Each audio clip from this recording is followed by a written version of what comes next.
액션 let's go 저 건물을 찾으러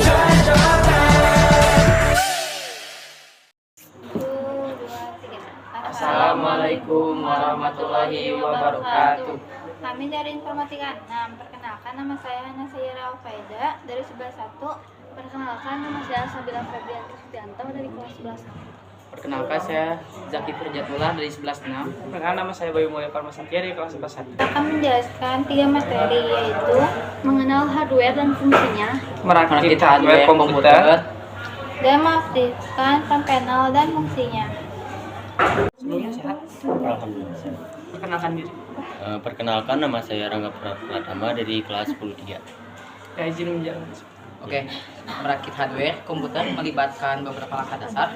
Yang pertama, pilih komponen. Tentukan spesifikasi komputer yang ingin Anda buat, termasuk prosesor, motherboard, RAM, kartu grafis, penyimpanan, dan perangkat tambahan lainnya. Yang kedua, persiapkan alat. Ya. Pastikan Anda memiliki alat yang diperlukan seperti obeng, kawat pengikat, dan pasta thermal. Yang ketiga, baca manual. Setiap komponen biasanya disertakan dengan manual pengguna. Bacalah manual tersebut untuk memahami cara pemasangan yang benar. Yang keempat, siapkan area kerja. Gunakan permukaan yang bersih dan statis untuk merakit komputer Anda. Gunakan gelang anti statis untuk melindungi komponen dari kerusakan statis. Yang kelima, pasang prosesor dan pendingin.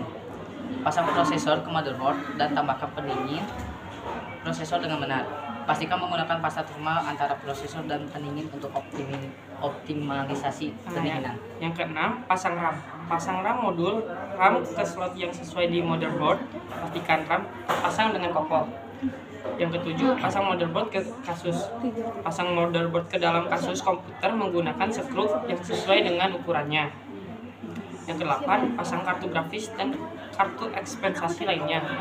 Jika Anda menggunakan kartu grafis terpisah, pasang kartu grafis ke slot PCIe di motherboard. Pasang kartu ekspensasi lainnya seperti kartu suara atau kartu jaringan jika diperlukan. Yang ke-9, hubungkan kabel. Hubungan kabel daya dan data dari power supply ke motherboard, penyimpanan, dan perangkat lainnya. Pastikan semua kabel terhubung dengan benar agar aman. 10. Uji koneksi dan nyalakan. Periksa kembali semua koneksi dan pastikan semuanya terpasang dengan benar. Nyalakan komputer dan periksa apakah sistem booting dengan baik atau tidak.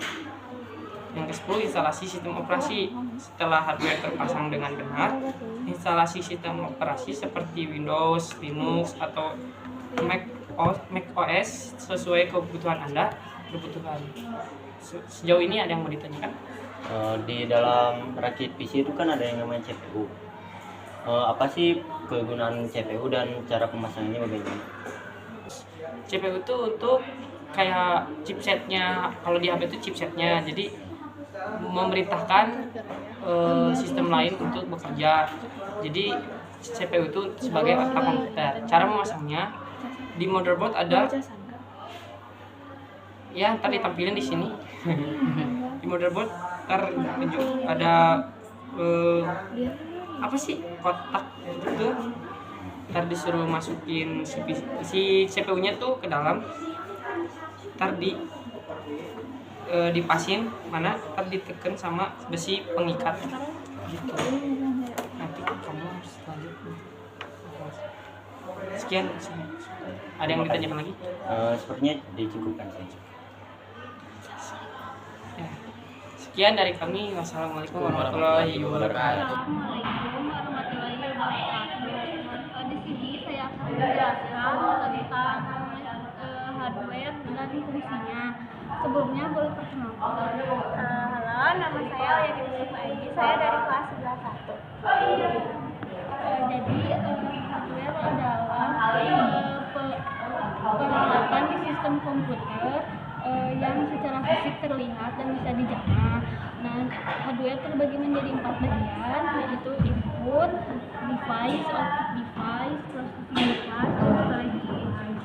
Nah, input itu untuk penyimpanan data, kalau output untuk memproses, untuk mengirim data berupa gambar atau audio. Kalau processing processing device itu memproses atau mengolah data, dan kalau storage device itu untuk menyimpan data. Berikut adalah ada komponen hardware yang ada di dalam komputer. Jadi yang pertama ada hard disk, itu berfungsi sebagai penyimpan data tetap. Yang kedua ada RAM, yaitu random access memory, berfungsi untuk menyimpan data sementara. Yang ketiga ada power supply, berfungsi untuk membagi daya listrik, hubungannya dengan listrik dan merubah dari arus kuat menjadi arus lemah.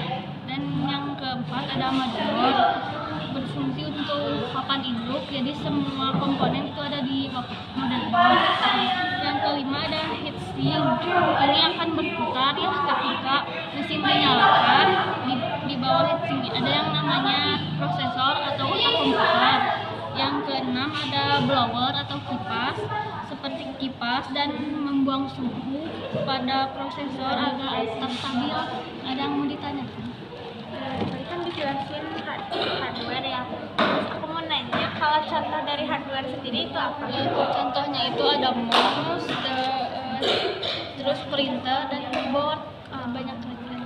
Terima kasih. Oke, terima kasih sudah menjelaskan. Assalamualaikum warahmatullahi wabarakatuh.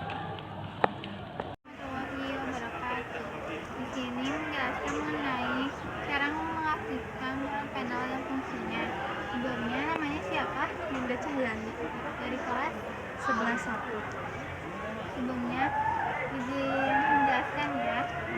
Fungsi panel adalah kumpulan kabel-kabel yang menghubungkan tombol reset dan power dengan lampu LED yang ada di casing motherboard dalam CPU.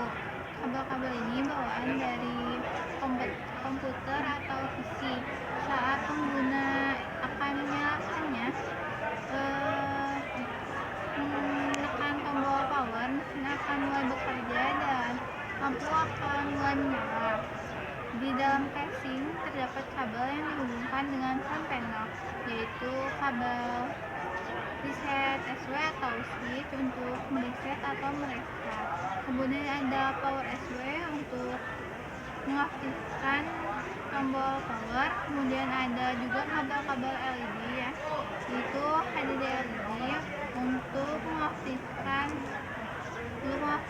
lampu indikator pada hardware drive, dan juga ada power LED untuk mengaktifkan lampu LED saat tombol power dinyalakan. Nah, saat